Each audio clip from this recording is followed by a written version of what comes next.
All right, strap in, everyone. This deep dive is going to be a rough one. We're looking into Norman Flowers. Ah. Maybe not a household name, Mm-hmm. but definitely one tied to, well, some pretty awful crimes. You bet. You sent those Wikipedia excerpts over, and those are Hmm. great, really good starting point. Okay. But what really grabbed me, honestly, is that 2023 thing. Like, this guy, Flowers, he's already doing multiple life sentences, Yeah. and then bam, suddenly a breakthrough. They tie him to a cold case from way back in 2004. Cold case. Okay, so this goes even further back than I thought. I mean, I was interested before, Mm. but now I'm really hooked. Yeah. And you're the perfect person to help me sort through all this. Well, I'll do my best. Before we get to 2023, though, gotta ask, what's the deal with Norman Flowers himself? Like, who was this guy? The article mentions he was born 74, grew up in Compton. Compton, huh? 70s, 80s. Not exactly known for being, peaceful and quiet back then. Right. The article, it brings up this dysfunctional family situation, maybe exposure to violence, even abuse. Who knows? But got to be careful here. Childhood trauma, it doesn't automatically equal criminal. Yes, of course. But there are studies, lots of them, they show this pretty strong link. Like early violence, it can kind of predispose someone. Yeah, that makes sense. Yeah. It's like the environment, it plants these seeds. And for some people, those seeds, they turn into something, well, something dangerous. Exactly. One thing I found really interesting was that Flowers, he already had a record, even before all these murders that put him away. Oh, yeah, for sure. And we're not talking like, stole some gum from the corner store. This is serious stuff. Burglary, robbery, even arson, and that arson. Yeah. Dog died in that one. And all this was before the murders we're going to talk about, so clear escalation, right? Almost like he was working his way up to something, each crime worse than the last. Yeah, I'd say so. So this 2004 cold case, what was that? Like his first time hurting someone, Yeah. Taking a life. That's what they're trying to figure out now with this new stuff. Keisha Brown, she's the victim in '04, found murdered in her bathtub. Horrible way to go. Stabbed, beaten, strangled, and sexually assaulted. The whole 9 yards. It took, almost 20 years for them to connect this back to Norman Flowers? 20 years. That's incredible. DNA technology is really changing the game in these cases, huh? Changing it completely. Before we get too deep into that '04 case, I think we got to go back to 2005, right? That's when Flowers, he was officially on the map as, a serial killer. Yeah, you're right. 2005, March to May, Las Vegas. That became his hunting ground. 3 women, all murdered. Sheila Quarles, just 18 years old. Then there's Marilee Coote, 45. And lastly, Rena Gonzalez, 25. Awful, each one. I remember reading that he broke into their apartments, right? Targeted them when they were alone, vulnerable. That's right. And here's where it gets really messed up. Flowers, he wasn't just some random attacker. He was connected to these women through his girlfriend. Yeah, he was actually dating Debra Quarles. Debra, the mother of his first victim, Sheila. He even, get this, comforted Debra after Sheila's murder, like pretended to grieve with her. No way. He was dating the mother of one of his victims. Yeah. How cold can you get? How do you even do that? Pretend to care while you're out there? It's tough to wrap your head around, right? That kind of compartmentalization, the lack of empathy, it's a hallmark. You see it in a lot of these individuals. It's how they function. And it wasn't just Debra Quarles, right? The article mentioned another woman, Mawuzi Ragland. Flowers knew her from the 90s, and he was seeing her around the same time as these murders. Yeah, that's right. Mawuzi Ragland, this guy was living a whole double life, and a scary one at that. Totally. Okay, so the article, it talks about DNA evidence being the big thing that tied Flowers to the crimes. Can you walk me through that a bit? How'd they actually connect him to each murder? Sure. So the basics. They find male DNA at each of those 2005 crime scenes. Back then, DNA tech wasn't what it is today, but still, enough to get a profile. But initially, no match. So they had this mystery DNA, but no name to go with it. Exactly. It's like a piece of a puzzle, but you got no idea where it fits. It wasn't until later, with databases getting bigger, better analysis, that they got a hit. And that hit pointed straight to Norman Flowers. So they had their guy. Did he confess? Just come clean? Not exactly. They bring him in for questioning, and at first he's all, nope, wasn't me, don't know nothing. Classic, right? Buy some time, see if you can throw him off. But the DNA, it kept piling up. And then, June 6th, 2005, they arrest him for the murder of Marilee Coote. And after the arrest, did the murders, did they stop? Yep. Dead stop, just like that. Like turning off a switch. Which, of course, made everyone even more sure they had the right guy, made the connection to those other unsolved cases even stronger. It's almost, too neat. Like, too coincidental. This wave of terror just ends the moment they lock him up. Yeah, it is kind of like that. But I remember reading something about, like, another man's DNA on Sheila Quarles' body. Didn't that make things more complicated? For a minute, yeah. Turned out to be a friend of Sheila's, someone she'd been with, consensually. Cleared him pretty quick. Okay, so a false lead. But thankfully, it didn't derail the whole investigation. Nope. They still had Flowers, they had the DNA. You'd think it was open and shut from there, right? Right. Well, not quite. The legal stuff, it took some turns. In 2008, Flowers goes to trial for Sheila Quarles' murder and the prosecution. They wanted the death penalty. Wow, death penalty. That's intense. What happened at the trial? Did Flowers confess? The whole thing was pretty complicated. Both sides arguing, calling witnesses, the whole shebang. DNA was huge for the prosecution, of course. Eyewitnesses, other forensic stuff, too. The defense, well, they probably tried to poke holes, say the evidence wasn't good enough, maybe try to paint Flowers as, I don't know, more sympathetic or something. Must have been tough for the family sitting through all that. So what happened? Did the jury give him the death penalty? They took their time, that's for sure. Deliberated for days. In the end, guilty of Sheila Quarles' murder, yes. But no death penalty. Life in prison, no chance of parole. Wow. Life without parole. I mean, it's not death, but it guarantees he'll never hurt anyone again. Still, tough for Sheila's family, I bet. The article mentions Flowers' mother. She gave this whole emotional plea at the sentencing, begging him to spare her son. Tough for everyone involved, that's for sure. Absolutely. So, life for Sheila's murder. What about the other two women? Marilee Coote and Rena Gonzalez. Separate trials for those? Nope. 2011, Flowers takes what they call an Alford plea for those murders. 2 more life sentences tacked on to the first, so yeah, he's never getting out. Alford plea. What's that exactly? Basically, it lets a defendant say, hey, I'm still innocent, but at the same time, they're saying, okay, you probably got enough to convict me anyway. It's a way to skip the trial, avoid the risk, but you still take the punishment. Interesting. So, never admitted guilt for those 2 murders, but accepted the sentence? I wonder why he did that. Maybe scared of the death penalty, maybe didn't want more digging and investigation, who knows? Good point. So that basically closes the book on the 2005 Las Vegas stuff, right? You'd think so, wouldn't you? Yeah. But then, 2023, that bombshell drops. They link him to Keisha Brown's murder back in '04. Talk about a twist. That's where this whole thing gets really interesting. Oh, it's a doozy, all right. I mean, think about it. You have this guy, already a serial killer, locked up forever, and then boom, connected to this old case like it was just yesterday. Yeah. And, it makes you wonder, like, are there even more victims out there? Cases just sitting unsolved all this time. Kind of creeps me out, not gonna lie. I get it. It's unsettling for sure. But let's get back to Keisha Brown, 2004. You said DNA was the key, right? Like they finally had the tech to make the connection. Yeah, they did. But how does that even work? Like, what changed between then and now? Well, think about it. Back in '04, they could get DNA, sure, but comparing it to people, it was a lot slower, less accurate too. So they had this DNA, but no idea who it belonged to. Exactly. Now jump ahead to 2023. DNA tech, it's exploded. Huge databases now, and get this, people are sending in their own DNA for like family history stuff or health checks. Oh, yeah, right. Those ancestry websites and all that. Exactly. So now investigators, they got this whole new pool of DNA to compare. And in this case, probably some distant relative of Flowers, they sent their spit in, did one of those tests, and bam, a connection. So even though Flowers wasn't in the system, his family's DNA led him right to him. It's crazy, right? Like, who knew your family tree could solve a murder? Talk about unintended consequences. That's for sure. Okay, so they get this hit. Flowers is connected to Keisha Brown. What happens next?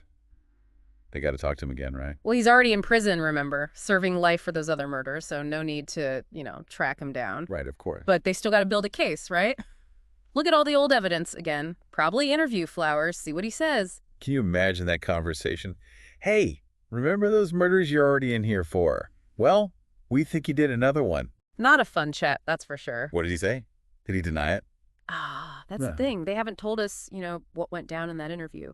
Investigations, they're pretty hush-hush, especially when the case is still active. Don't want to mess anything up. Right, got to protect the process. Yeah. So where are we now with the 2004 case? Is Flowers facing charges for that one? That's where it gets kind of murky. As of right now, no official charges yet. Could be they're still gathering evidence, dotting their I's and crossing their B's. They got to be careful, right? I mean, this is a huge deal. Convicted serial killer, maybe did another murder. Everyone's going to be watching this one. Oh, yeah. Media's all over it. Public's going to be glued to their screens. It makes you think, right? Did flowers start even earlier than we thought? Are there more victims out there? Now, that's a scary thought. But if there are, those families deserve answers. And the public needs to know just how dangerous this guy really was. Absolutely. It's not just about punishment, it's about closure, about peace of mind for everyone affected. That's important too. This whole deep dive, it's really shown me how complicated these investigations can be, especially cold cases, serial killers, all that It's a whole different ball game. DNA. It's amazing, sure, but it's not like magic. Not at all. It's a tool, a powerful one, but you still need the human element. The investigators, the lab folks, the lawyers, everyone's got to work together to make sense of it all. So what's next? We just wait and see if they charge Flowers for Keisha Brown's murder. Pretty much. Waiting game for now. But something tells me this story ain't over yet. 2023, that was a big shakeup, and I bet there's more to come. It's definitely a case I won't forget.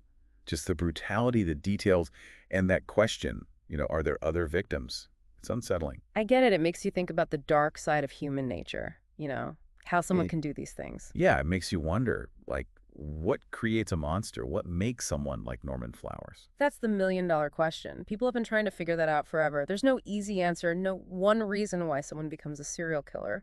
I know there are theories, right? Like childhood trauma, mental illness, maybe even something biological. It's usually a mix of stuff, never just one thing. It's nature and nurture, personality, what happens in their life, all tangled up together. Like a perfect storm, and it creates a monster. Kind of like that. And with Flowers, looks like that storm was brewing long before we knew about him. Look at his record, how the crimes got worse, how he used people, messed with their heads. And he was able to just live a normal life on the surface while doing all these awful things. How does someone even do that? Compartmentalization, it's a scary thing, but it's real. And I bet it haunts the victims' families. How could someone they knew, someone they trusted, be capable of that? It's like a betrayal, the worst kind. Not just the violence, but the lies, the manipulation, the cold-heartedness. Makes you lose faith in people almost. And that's exactly why we got to talk about these cases, try to understand them, not to make the killers famous, but to learn, to spot the warning signs, to maybe stop it from happening again. I agree, 100%. The more we know, the better chance we have, right? Right. By shining a light on the bad stuff, maybe we can make things a little safer, a little more informed, a little kinder, even. Well said. You've given me a lot to think about today, that's for sure. Not just about Norman Flowers, but about the whole serial killer phenomenon and how we deal with it as a society. Glad to hear it. These conversations, they're tough, but they're important. We got to learn from each other, right? So where do we go from here? We've covered a lot. Flowers' early life, the murders in 2005, then that crazy twist in 2023. What's the big takeaway? I think the biggest thing is evil, it can be hiding anywhere, looks normal, acts normal, but underneath, it's something else entirely. We got to be aware, got to trust our gut when something feels wrong. That's powerful stuff. It's easy to get caught up in the headlines, but we can't forget the people hurt, the lives lost. Flowers, he messed up a lot of lives, and those families, they're dealing with that forever. You're right. It's about justice for the victims, even years later. We can't let them be forgotten. That's something I'll take away from this for sure. This whole thing, it's been a roller coaster. Shock, disgust, sadness, even anger. But in the end, there's got to be hope, right? Like, by understanding this stuff, maybe we can do better. I like that. Hope. Even when things are dark, there's got to be hope. That's what keeps us going, keeps us searching for answers, fighting for justice, trying to make the world a little less messed up. Well said. I think that's a perfect place to wrap things up for today. Yeah, it's a lot to process, for sure. I gotta say, that thing about the girlfriends, that really got to me. Like, reading about a serial killer, it's one thing, but then thinking about those women, the way he played them, tricked them. Yeah, it's messed up, that's for sure. Makes you realize these guys, they aren't always, hiding in the shadows. They can be right there in front of you, acting normal, charming even, and you'd never suspect the thing. It's true. They can be very good at blending in, making people trust them, and then they use that trust to do terrible things. It's scary. Makes you wonder, are there, like, red flags? Signs that someone might be capable of this kind of violence? If only it were that easy, right? If we had a list, we could stop it before it starts. But it's not like that, unfortunately. There's no one serial killer profile that fits everyone. So it's more about understanding the bigger picture, all the different things that might lead someone down that path. Right. It's like a puzzle with a bunch of pieces that can fit together in different ways. You see some common things, yeah, but there's always exceptions, always something unique about each case. Okay, so instead of looking for one specific cause, we need to look at the whole person, their past, what's going on in their head, the people around them, all of it. Exactly. And even then, it's not perfect. We can't predict the future, but we can try to learn from the past, figure out what went wrong, maybe see if there was a way to stop it. That makes sense. It makes me think, if someone is showing signs like they might be dangerous, what can we do? Are there ways to intervene, before it's too late? That's the tough part. It depends really on the situation. But catching it early, that's the most important thing, especially with kids, teenagers, if they're acting out, being aggressive, cruel to animals, that kind of stuff. Address it right away. Maybe it'll make a difference. So pay attention to the warning signs. Yeah. Get help if you need it. Got it. Well, yeah. But what about adults? If they're already breaking the law, hurting people, is there any chance of, rehabilitation? That's a whole debate, especially when it comes to violence. Some people think with the right therapy, support, maybe they can learn to control their anger, deal with their past, develop some empathy. But someone like Norman Flowers, I mean, after all he did, is rehab even possible? Tough to say. Everyone's different, right? There's no one answer that applies to every case. But Flowers, he showed zero remorse, and the violence just kept getting worse. So in his case, the chances are probably pretty slim. So with guys like that, it's more about protecting everyone else, keeping them locked up so they can't hurt anyone else? Yeah. Sad, but necessary, I guess. It is what it is sometimes. But it also shows how we got to tackle this problem from all sides, right? Prevention, early intervention, rehab when it makes sense, and a justice system that punishes the bad guys, but also tries to be fair. It's complicated, that's for sure. No easy answers. But this whole deep dive, it's given me a new perspective, made me think about things I hadn't really considered before. I'm glad to hear that. That's the point, right? To learn to have these conversations, even if they're tough. Yeah, you're right. So what's the final word? We've talked about Flowers' whole life, the murders, the cold case, everything. What do we take away from all this? For me, it's that evil. It can be hiding in plain sight, looking just like everyone else. We got to be smart. We got to trust our gut. If something feels wrong, it probably is. That's a good reminder. Easy to get caught up in the sensationalism. But the real story here is the people who were hurt, the lives lost. Flowers' actions had consequences, and those families, they're living with that every day. Can't forget about the victims, ever. Getting justice for them, that matters no matter how much time has passed. Absolutely. Well, this deep dive, it's been a lot. Shock, disgust, sadness, the whole range of emotions. But I gotta say, I'm leaving with a sense of, I don't know, maybe hope.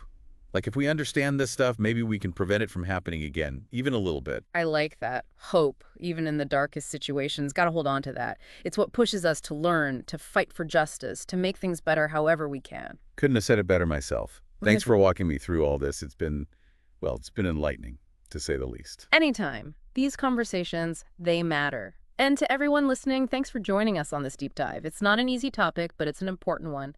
If this case got you thinking, keep learning, keep asking questions, and let's keep this conversation going. Couldn't agree more. Until next time, stay curious, everyone.